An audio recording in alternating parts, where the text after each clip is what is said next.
그린지방이 오디오북. 당신은 아마도 저를 기억할 것입니다. 지연. 그 이름으로 저는 8년간 무대를 밝혔습니다. 차트 1위, 광고 모델, 드라마 OST 주인공. 화려한 조명 아래서 웃던 그 여자. 하지만 오늘 저는 은퇴한 진짜 이유를, 내 인생을 파괴한 사람이 누구였는지를, 그리고 왜 저는 그녀를 용서할 수도 미워할 수도 없었는지 진실을 말하려 합니다. 이건 단순한 악플러의 이야기가 아닙니다. 이건 집착의 해부학입니다. 이건 사랑이라는 이름의 살인 미수입니다. 그리고 이건 우리 둘 다 피해자였다는 이야기입니다. 마이크 앞에 앉아 이 이야기를 녹음하는 지금, 내 손은 여전히 떨립니다. 하지만 누군가는 이 진실을 들어야 합니다. 자, 이제 시작하겠습니다. 2017년 11월, 그 겨울밤으로 돌아가 보겠습니다. 2017년 11월 12일, 반지하 연습실. 그날 밤, 저는 죽고 싶었습니다. 26살, 무명 연습생 6년차. 거울에 비친 내 모습은 유령 같았습니다. 눈밑에 검은 그림자, 갈라진 입술, 부어오른 무릎. 가족의 빚은 3천만 원을 넘어섰고, 엄마는 하루 12시간씩 식당에서 설거지를 했습니다. 이게 맞는 건가? 손에 쥔 진통제 한 줌, 물 한 컵. 그냥 이대로 끝내버릴까? 그때 핸드폰이 울렸습니다. 인스타그램 DM @미숙8024. 언니, 오늘 올린 커버댄스 영상 봤어요. 진짜 소름이 돋았어요. 언니의 춤에는 영혼이 있어요. 언니는 반드시 성공할 거예요. 제가 매일 쥐도할게요. 언니 덕분에 저도 오늘 하루를 버텼어요. 고맙습니다. 저는 그 메시지를 읽고 손에 쥔 약을 내려놓았습니다. 그리고 처음으로, 정말 오랜만에 울었습니다. 누군가 나를 봐주고 있었습니다. 단 한 명이라도. 이 세상에 단 한 명이라도. 저는 떨리는 손으로 답장을 보냈습니다. 고마워. 네 메시지가 나를 살렸어. 그 말은 비유가 아니었습니다. 그날 밤 미숙은 정말로 나를 살렸습니다. 프로필을 열어봤습니다. 박미숙, 18세, 대전 거주. 프로필 사진 속 그녀는 수수한 교복을 입고 수줍게 웃고 있었습니다. 평범한 고등학생처럼 보였습니다. 하지만 그녀의 메시지는 평범하지 않았습니다. 다음 날 아침 6시. 언니, 잘 주무셨어요? 오늘도 좋은 하루 되세요. 난 12시. 언니, 점심은 드셨어요? 잘 챙겨 드세요. 밤 11시. 언니, 오늘 하루도 고생 많으셨어요. 꿈에서 봐요. 매일같이 시간을 가리지 않고. 그녀의 메시지는 내 유일한 위안이었습니다. 저는 그녀에게 답장을 보내기 시작했습니다. 처음엔 짧게, 고마워, 잘 지내. 하지만 점점 길어졌습니다. 미수가 오늘 오디션 떨어졌어. 너무 힘들다.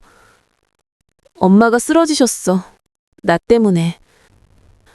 나 계속 이러다가 진짜 망하는 거 아닐까? 그러면 미숙은 즉시 1분도 안 돼서 답장했습니다. 언니 괜찮아요. 언니는 반드시 성공해요. 제가 보장할게요. 언니 엄마는 언니가 자랑스러우실 거예요. 언니는 절대 망하지 않아요. 제가 있잖아요. 저는 그 말들에 매달렸습니다. 마치 익사하는 사람이 밧줄을 잡듯이. 한 달이 지났습니다. 2달이 지났습니다. 미숙과의 대화는 내 하루의 전부가 되었습니다. 저는 그녀에게 말했습니다. 미숙아, 너는 내 첫 번째 팬이야. 내가 성공하면 제일 먼저 너를 찾을게. 그녀는 답했습니다. 언니, 저는 언니의 팬이 아니에요. 저는 언니의 가족이에요. 평생 함께 할 거예요. 그때 저는 그 말이 얼마나 무서운 약속인지 몰랐습니다. 미숙은 단순히 메시지만 보내는 게 아니었습니다. 그녀는 내 커버 영상마다 100번씩 조회했습니다. 댓글을 수십 개씩 남겼습니다. 다른 계정을 만들어서 댓글을 더 달았습니다. 이 영상 왜 조회수가 이것밖에 안 돼요? 다들 보세요. 지연 언니 춤은 프로급이에요. 곧 데뷔하실 분입니다. 그녀는 내 영상을 온라인 커뮤니티에 퍼날랐습니다. 덕분에 내 구독자가 1000등을 넘었습니다. 저는 감격했습니다. 미숙아, 다 너 덕분이야. 너 없었으면 진짜 못 버텼어. 그녀는 답했습니다. 언니, 저는 언니를 위해서라면 뭐든지 할 수 있어요. 언니는 제 존재 이유예요. 당시 저는 그 말을 헌신이라고 생각했습니다. 하지만 그건 헌신이 아니었습니다. 그건 의존이었습니다. 그리고 의존은 언제나 독이 됩니다. 어느 날 미숙이 물었습니다. 언니, 다른 팬들한테도 저처럼 답장 많이 해요? 저는 웃으며 답했습니다. 아니, 너한테만 이렇게 자주 해. 넌 특별하잖아. 그녀는 만족한 듯 했습니다. 다행이에요. 언니는 제 것이니까요. 저는 그 말을 농담으로 받아들였습니다. 하지만 미숙은 농담하지 않았습니다.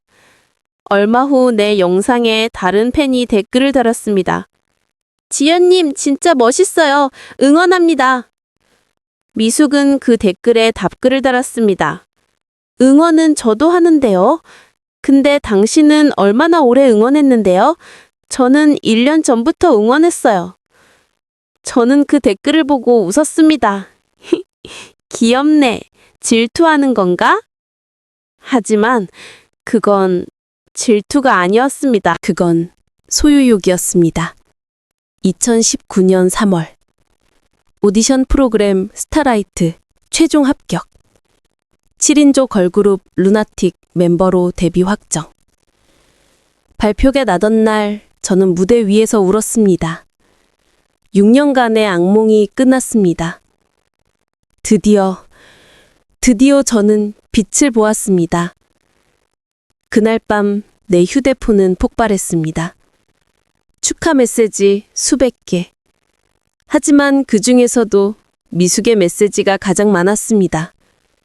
100개가 넘는 메시지, 150개가 넘는 메시지, 200개. 언니가 해냈어요.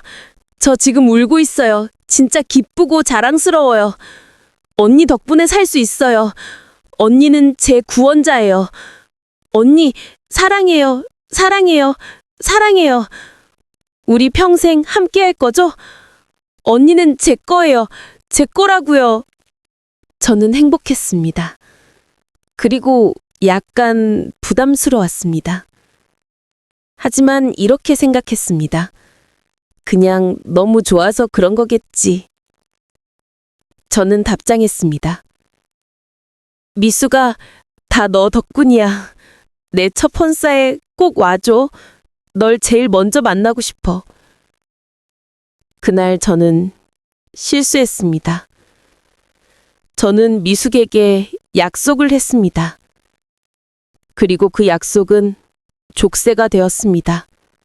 2019년 여름, 데뷔 후 3개월.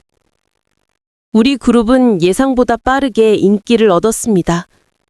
음악방송 1위, 광고 제의, 팬사인회. 내 삶은 180도 바뀌었습니다.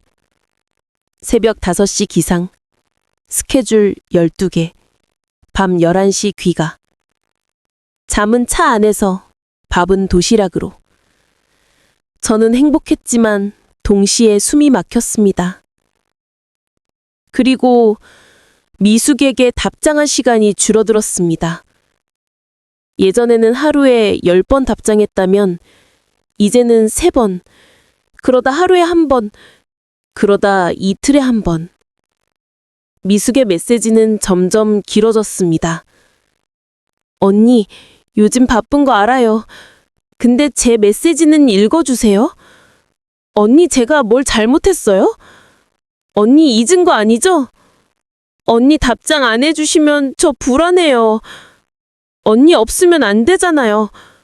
언니는 제가 만든 사람이에요. 잊으면 안 돼요. 저는 불편했습니다. 하지만 최대한 다정하게 답했습니다. 미수가 미안해. 정말 바빠서 그래. 너 잊은 거 절대 아니야. 조금만 기다려줘. 하지만 그 조금은 점점 길어졌습니다. 2019년 가을. 어느 날 매니저가 나를 불렀습니다. 지연아, 이거 봐. 그녀가 보여준 건 온라인 커뮤니티 게시글이었습니다. 제목: 루나틱 지연, 팬 무시하는 거 싫어? 저 지연이 팬이었는데요. 요즘 지연이 태도가 이상해요. 예전엔 팬들한테 친절했는데 이제 완전 건방져졌어요. 팬 사인회 가도 대충대충 하고 메시지도 안 읽어요. 유명해지니까 팬들을 우습게 보는 것 같아요. 작성자 닉네임: 진실을 말하는 사람. 저는 가슴이 철렁했습니다. 이게 무슨... 매니저가 말했습니다. 이 사람 게시글 엄청 많이 올렸어. 너 비방하는 글만 20개는 넘어. 저는 댓글창을 내렸습니다. 그리고 그곳에서 익숙한 아이디를 발견했습니다. 미숙.0324. 맞아요. 지연은 정말 변했어요. 저도 실망했어요. 심장이 멎는 것 같았습니다. 미숙? 내 미숙이? 저는 즉시 그녀에게 메시지를 보냈습니다. 미숙아, 그 댓글 너야? 왜 그런 말을 한 거야? 답장은 30분 뒤에 왔습니다. 언니가 저를 무시해서요. 언니 요즘 저한테 관심 없잖아요. 무시한 게 아니라 정말 바빠서 그래. 변명이네요. 예전 언니는 아무리 바빠도 저한테 답장했어요. 미숙아, 나 진짜 힘들어. 제발 이해해줘. 이해요? 저도 힘들어요. 언니가 날 버렸잖아요. 저는 숨이 막혔습니다. 버렸다고? 저는 그녀를 버린 게 아니었습니다. 저는 그냥 살기 위해 바빴을 뿐이었습니다. 2019년 겨울. 그 이후 미숙은 변했습니다. 아니, 그녀의 본 모습이 드러나기 시작했습니다. 그녀는 익명 계정을 만들었습니다. @truth_지연, @지연_fakeangel, @realstory지연. 그리고 나를 체계적으로 공격하기 시작했습니다. 지연은 팬을 이용하는 가짜입니다. 무명 시절 도움받고 유명해지니 팬 버렸어요. 배은방덕한 인간입니다. 게시물에는 내가 미숙이에게 보낸 옛날 메시지 스크린샷이 첨부되어 있었습니다. 하지만 맥락은 완전히 왜곡되어 있었습니다. 나, 미숙아, 다 너 덕분이야. 조는 악의적 해석으로 팬을 이용했다는 증거. 나, 내 첫 팬사에 꼭 와줘. 조는 악의적 해석으로 팬을 상품으로 본 증거. 나, 너는 특별해. 조는 악의적 해석으로 다른 팬들은 무시한다는 증거. 저는 무너졌습니다. 내가 진심으로 감사했던 사람이 나를 파괴하고 있었습니다. 2020년 초, 악플은 눈덩이처럼 불어났습니다.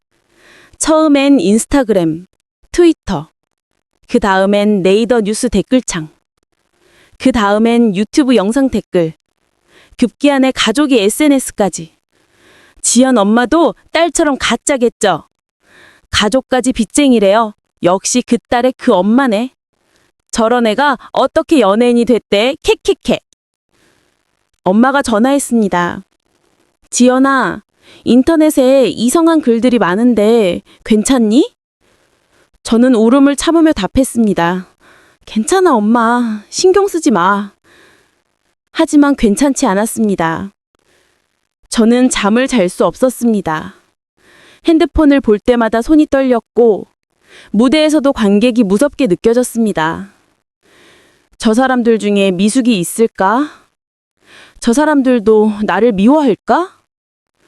저는 공황 발작을 일으켰습니다. 무대 위에서 숨을 쉴 수 없었습니다. 스케줄 사이사이 화장실에 숨어 울었습니다.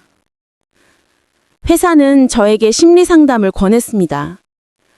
닥터 김은 조용히 내 이야기를 들었습니다. 미숙 씨는 전형적인 편집형 애착장애를 보이고 있습니다. 그게 뭔가요? 쉽게 말하면 그녀는 당신에게 병적으로 의존했습니다. 당신은 그녀에게 단순한 우상이 아니었어요. 당신은 그녀의 존재 이유였습니다. 닥터 김은 계속 설명했습니다. 미숙 씨의 심리 구조를 분석해 보겠습니다. 첫째, 경계선 성격장애 BPD 증상. 이 장애를 가진 사람들은 버림받는 것에 대한 극도의 공포를 가집니다. 그들에게 사랑하는 사람은 전부 아니면 전무입니다. 완벽한 천사이거나 완벽한 악마이거나 중간은 없습니다. 당신이 그녀에게 자주 답장하지 않자 그녀는 버림받았다고 느꼈을 겁니다. 그리고 당신을 천사에서 악마로 재분류했습니다. 둘째, 투사적 동일시. 그녀는 자신의 무가치함을 당신에게 투사했습니다. 당신이 성공하면 자신도 가치 있다고 느꼈고, 당신이 그녀를 떠나자 자신이 쓸모없다고 느꼈습니다. 셋째, 우울증과 자기혐오. 그녀의 집착 뒤에는 깊은 자기혐오가 있습니다. 저는 아무것도 아니다. 하지만 언니는 나의 전부다. 이 믿음이 깨지는 순간 그녀의 정체성이 붕괴합니다. 그래서 그녀는 당신을 공격합니다. 당신을 파괴함으로써 자신의 고통을 전가하는 겁니다.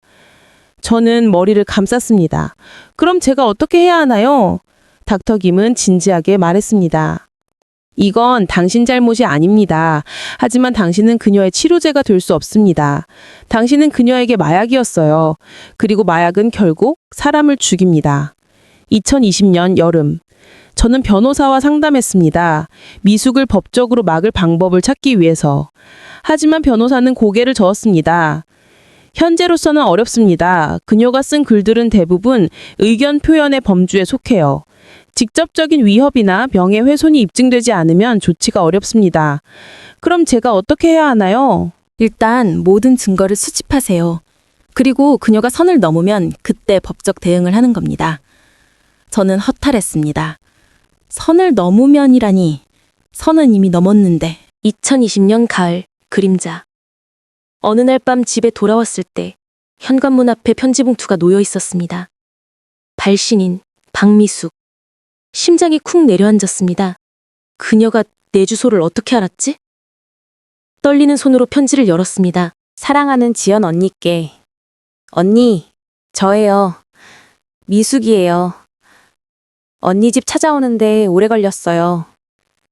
하지만 저는 언니를 너무 사랑하니까 찾아낼 수 있었어요. 언니, 왜 저를 피해요? 왜 제 메시지에 답장 안 해요?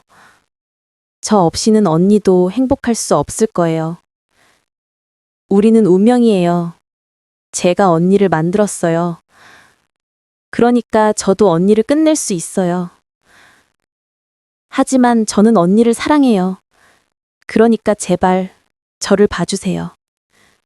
사랑하는 미숙이가. 저는 그 편지를 들고 경찰서로 달려갔습니다. 스토킹 신고하러 왔습니다. 경찰관은 편지를 읽고 고개를 가로주었습니다. 이건 직접적인 위협으로 보기 어렵습니다. 뭐가 위협이 아니에요. 제 집 주소를 어떻게 알았는지도 모르겠고 끝낼 수 있다고 썼잖아요. 끝낼 수 있다는 표현은 관계를 끝낸다는 의미로도 해석될 수 있어서 이게 말이 돼요? 경찰관은 난처한 표정을 지었습니다. 일단 신고 접수는 하겠습니다. 하지만 현행법상... 저는 허탈하게 웃었습니다. 그러니까 내가 실제로 다쳐야 도움을 받을 수 있다는 거네. 2020년 겨울. 그 후로 미숙의 행동은 더욱 대담해졌습니다. 그녀는 내 스케줄을 파악했습니다. 방송국 앞에서 기다렸고 내가 지나갈 때 멀리서 지켜봤습니다. 매니저가 말했습니다. 지연아, 요즘 이상한 여자가 계속 보여. 너 아는 사람이야? 사람이요. 모르는 사람이에요. 저는 거짓말을 했습니다. 아는 사람이었지만 동시에 모르는 사람이었습니다. 내가 알던 미숙은 사라졌고 낯선 괴물이 그 자리에 있었습니다. 2021년 1월. 그날 그 일이 일어났습니다. 새벽 3시 핸드폰이 울렸습니다. 매니저였습니다. 지연아, 지금 당장 포털 사이트 봐. 저는 떨리는 손으로 검색창을 열었습니다. 실시간 검색어 3위. 루나틱 지연, 개인정보 유출. 기사를 클릭했습니다. 아이돌 지연, 주민등록번호, 집 주소 온라인 유출. 익명의 게시자가 한 온라인 커뮤니티에 걸그룹 낭만틱 멤버 지연의 개인정보를 무단으로 게시했다. 유출된 정보에는 주민등록번호, 집 주소, 가족 전화번호 등이 포함되어 있으며 저는 스크롤을 내렸습니다. 게시글 원문이 있었습니다. 이 사람이 얼마나 가짜인지 보여드릴게요. 여러분도 직접 확인하세요. 이 사람은 팬을 이용하고 버리는 쓰레기입니다. 진실을 아는 사람. 게시자 IP를 추적했습니다. 대전. 미숙이었습니다. 그날 밤, 내 휴대폰으로 전화가 쏟아졌습니다. 모르는 번호들. 야, 이지연이지. 너 진짜 그렇게 나쁜 년이야? 연예인 주제에 건방지네? 죽을래? 네 엄마 전화번호도 있던데? 한번 전화해볼까? 저는 핸드폰을 던졌습니다. 벽에 부딪혀 화면이 깨졌습니다. 그리고 바닥에 주저앉아 울었습니다. 다음 날, 회사는 긴급 회의를 소집했습니다. 법무팀, 홍보팀, 경영진. 지연 씨, 이제는 법적 대응이 가능합니다. 정보통신방법 위반, 명예훼손, 개인정보 무단 유출, 고소하시겠습니까? 저는 고개를 끄덕였습니다. 네, 고소하겠습니다. 하지만 내 목소리는 떨리고 있었습니다. 미숙을 고소한다는 것, 한때 나를 살린 그 아이를 법정에 세운다는 것. 2021년 3월, 미숙은 경찰에 자진 출두했습니다. 도망가지도 저항하지도 않았습니다. 경찰 조사 기록을 나중에 받아봤습니다. 경찰, 왜 피해자의 개인정보를 유출했습니까? 미숙, 언니가 저를 무시했어요. 경찰, 그것이 범죄를 정당할 수 있습니까? 아니요. 하지만 저는 너무 아팠어요. 언니옥 씨는 살 수 없었어요. 피해자에게 하고 싶은 말이 있습니까? 미숙, 미안해요. 하지만 언니도 저한테 미안해야 해요. 언니가 먼저 저를 버렸잖아요. 저는 그 기록을 열고 복잡한 장종에 휩싸였습니다. 분노, 슬픔, 죄책감, 연민. 사설탐정의 보고서. 저는 알고 싶었습니다. 미숙이 왜 이렇게 되었는지, 그녀의 과거에 무엇이 있었는지. 사설탐정을 고용했습니다. 2주 후 보고서가 도착했습니다. 대상자, 박미숙. 1999년 3월 24일생. 가족 배경, 부, 박땡땡땡. 이혼 후 행방불명, 2005년. 모, 김땡땡땡. 조현병 진단, 2008년. 현재 요양원 입원 중. 형제, 없음. 학력, 땡땡 초등학교 졸업, 땡땡 중학교 졸업, 땡땡 고등학교 졸업, 2018년. 특이사항, 2012년에서 2015년 학교폭력 피해, 가해자 5명, 지속적 괴롭힘. 2016년 8월 우울증 진단, 땡땡 정신건강의학과. 2017년 11월 자살 시도, 수면제 과다 복용, 땡땡병원 응급실 이송.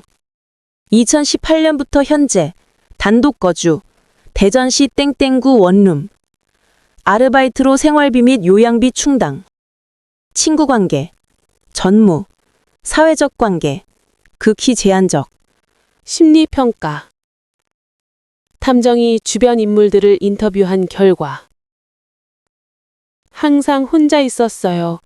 점심시간에도 혼자 먹고 쉬는 시간에도 혼자 있었어요. 고등학교 같은 반 학생. 말이 없고 눈빛이 무서웠어요. 뭔가 집착하는 것 같았어요. 편의점 점장.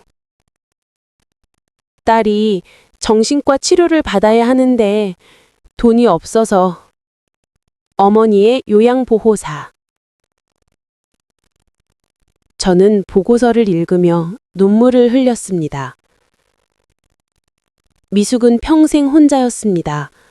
아버지는 떠났고 어머니는 아팠고 학교에서는 괴롭힘을 당했습니다. 그리고 2017년 11월 그녀가 자살을 시도한 바로 그날 밤 내가 죽고 싶다며 손에 진통제를 쥐고 있던 바로 그날 밤 미숙은 나를 발견했습니다. 내 영상을, 내 춤을, 내 고통을. 그리고 그녀는 자신의 고통을 나와 동일시했습니다. 언니도 나처럼 힘들구나. 그럼 우리 함께 버티자. 저는 그녀에게 희망이었습니다. 하지만 동시에 그녀는 나에게 집착하게 되었습니다. 저는 보고서를 들고 다시 닥터 김을 찾아갔습니다. 선생님, 이걸 보세요. 미숙이는 닥터 김은 보고서를 꼼꼼히 읽었습니다. 그리고 조용히 말했습니다. 예상했던 대로네요. 미숙 씨는 복합적인 정신질환을 가지고 있습니다. 첫째, 애착장애. 어린 시절 부모로부터 안정적인 애착을 형성하지 못했습니다. 아버지는 부재했고 어머니는 정신질환으로 제 역할을 하지 못했죠. 그래서 그녀는 사랑이 무엇인지 배우지 못했습니다. 그녀에게 사랑은 소유와 통제였습니다. 둘째, 경계선 성격장애. 이 장애의 핵심은 버림받을 것에 대한 공포입니다. 그녀는 평생 버림받았습니다. 아버지에게, 어머니에게, 친구들에게. 그래서 당신이 그녀에게서 조금이라도 멀어지자 그녀는 극단적인 방어 기제를 발동시켰습니다.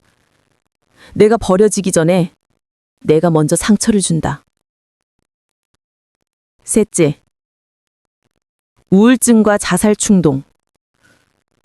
그녀의 자해와 자살 시도는 도움을 요청하는 신호였습니다. 하지만 아무도 그 신호를 받아주지 않았습니다. 그래서 그녀는 당신에게 매달렸습니다. 당신이 그녀의 마지막 희망이었으니까요. 넷째, 투사적 동일시. 그녀는 자신의 고통을 당신에게 투사했습니다. 당신이 성공하면 자신도 성공한 것처럼 느꼈고, 당신이 행복하면 자신도 행복하다고 느꼈습니다. 하지만 당신이 그녀를 떠나자 그녀의 정체성이 붕괴했습니다. 언니가 나를 떠났다는 저는 가치 없다는 저는 죽어야 한다. 이런 등식이 그녀 머릿속에 형성된 겁니다. 저는 물었습니다. 그럼 미숙이는 정말 아픈 사람이었던 거네요. 악한 사람이 아니라. 닥터 김은 고개를 저었습니다. 아픔과 악함은 배타적이지 않습니다. 그녀는 아픈 사람이었지만 동시에 당신에게 해를 끼쳤습니다. 당신은 그녀를 이해할 수 있지만 용서할 의무는 없습니다. 그리고 무엇보다 당신은 그녀를 구원할 책임이 없습니다. 2021년 6월 재판 결과가 나왔습니다. 피고인 박미숙에 대한 판결. 정보통신망법 위반 유죄. 명예훼손 유죄. 스토킹 범죄 유죄. 다만 피고인의 정신질환을 고려하여 치료감호 2년 및 보호관찰 3년을 선고한다.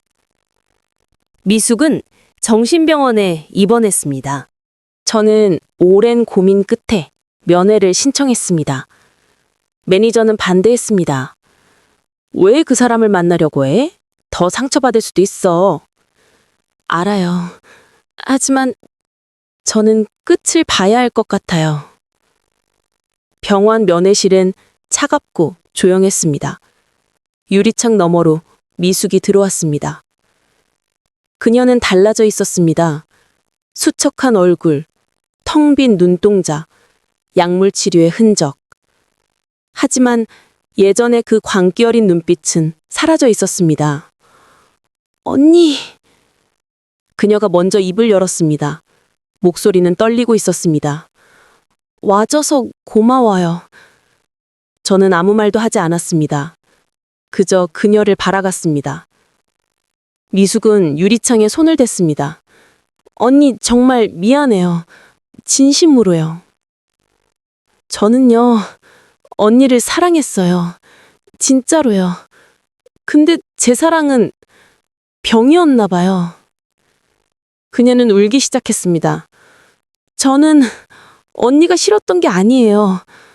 저는 그냥 너무 무서웠어요. 혼자 남겨질까봐. 아무도 날 보지 않을까봐. 언니마저 저를 잊을까봐. 저는 천천히 입을 열었습니다. 미숙아. 그녀는 눈을 크게 떴습니다. 내가 그녀의 이름을 부른 것은 1년 만이었습니다. 나도 너를 사랑했어. 무명 시절 너는 내 유일한 희망이었어. 내 메시지가 나를 살렸어. 미숙은 더 세게 울었습니다. 하지만 미숙아, 저는 계속 말했습니다. 사랑은 상대를 파괴하는 게 아니야. 사랑은 상대를 자유롭게 하는 거야. 넌 날 지켜주려 한 게 아니라 가두려 했어. 알아요. 이제 알아요. 넌 나를 사랑한 게 아니라 나에게 의존했던 거야. 네 삶이 너무 힘들어서 나를 통해 대리만족을 한 거야. 그건 사랑이 아니야. 그건 집착이야.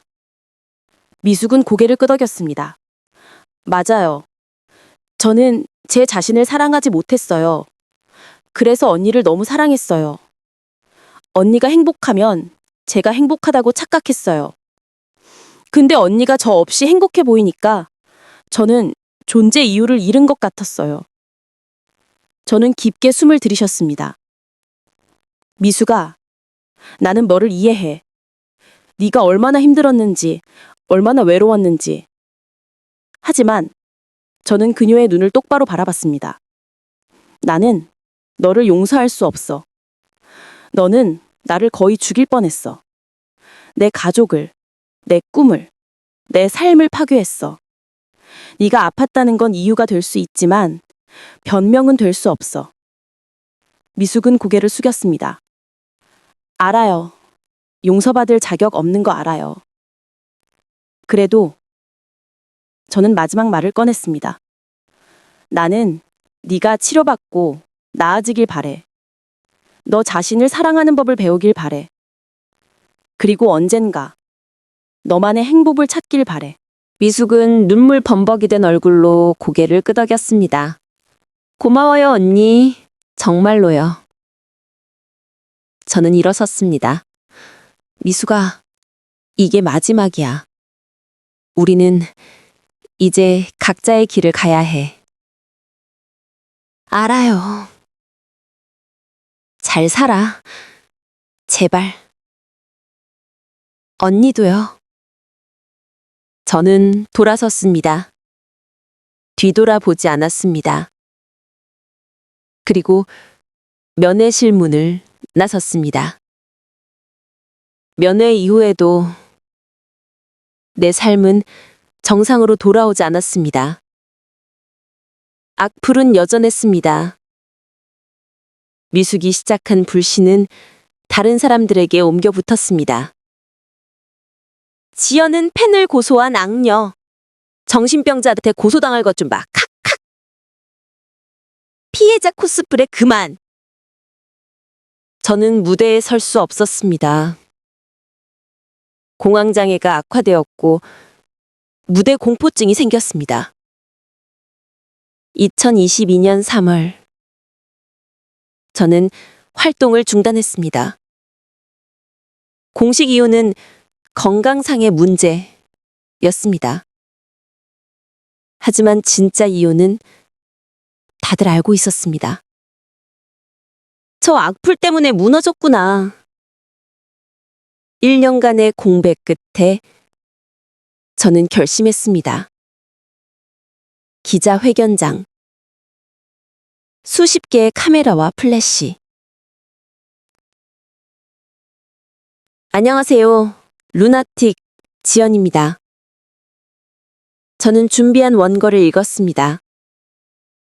저는 오늘 은퇴를 선언합니다.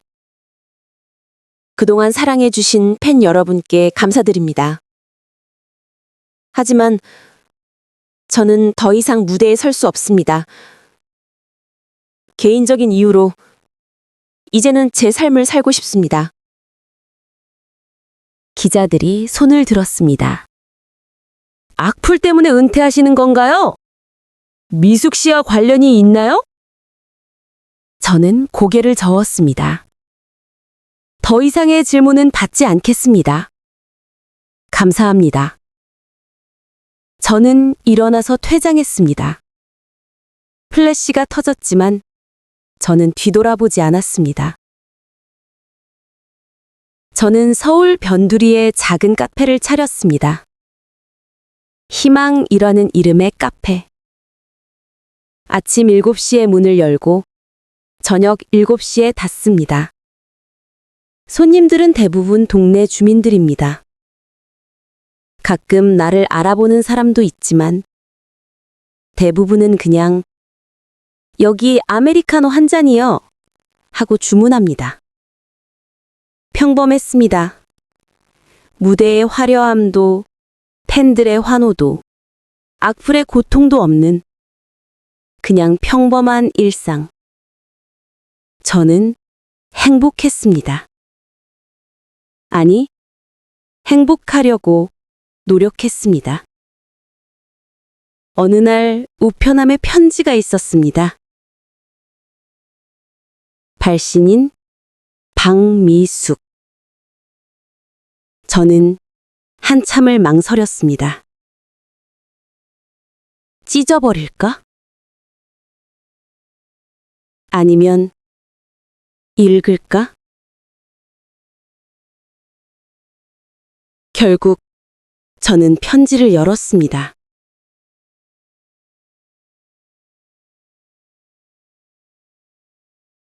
지연 언니께 저예요. 미숙이에요. 먼저 이 편지를 보낼지 말지 정말 오래 고민했어요. 언니가 저를 잊고 살기를 바라니까요. 하지만 제가 치료를 마치고 퇴원하면서 꼭 한 번은 제 진심을 전하고 싶었어요.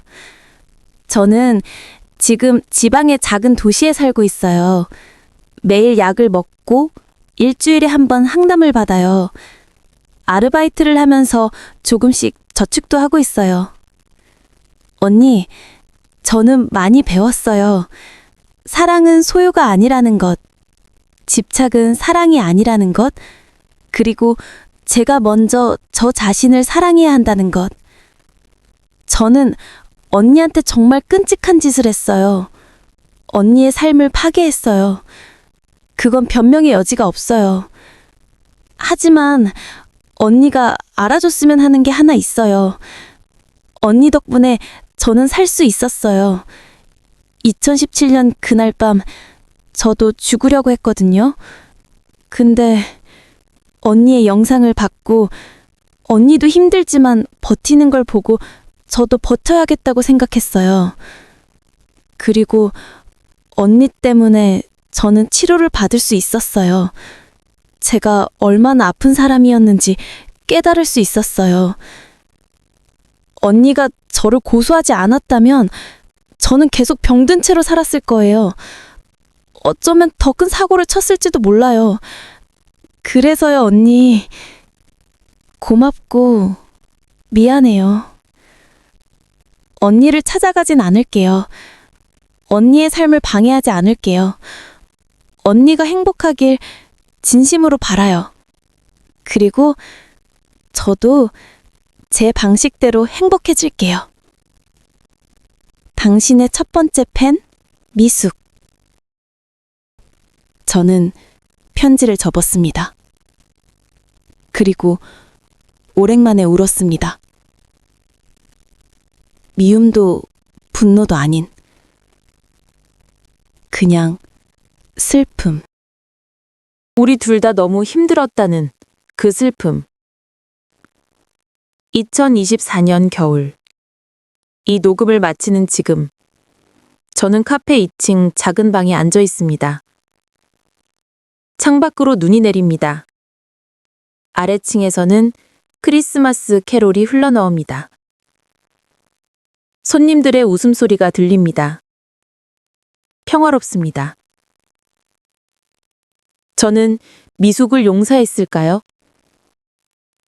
아니요. 아직도 용서하지 못했습니다. 하지만 이해는 했습니다.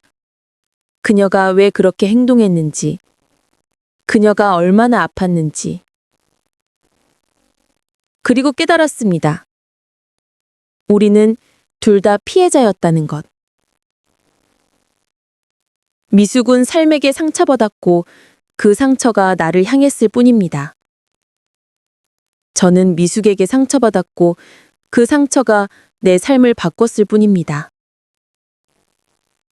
누구의 잘못도 아니었습니다. 아니, 모두의 잘못이었습니다. 당신에게 전하는 메시지. 이 녹음을 듣는 당신.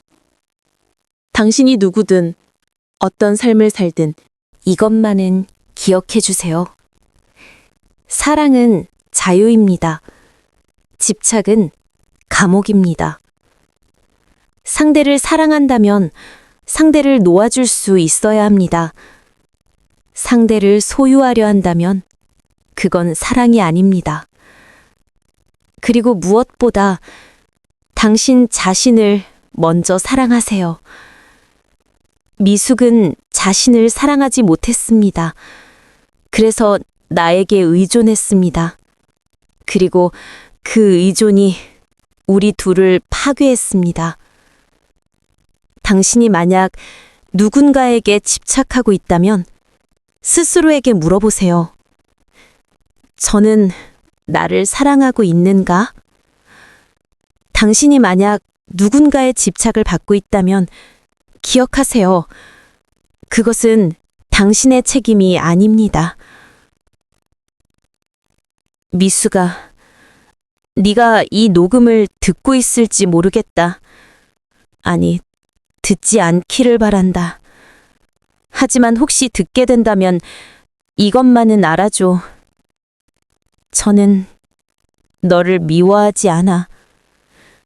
용서는 못하지만 미워하지는 않아.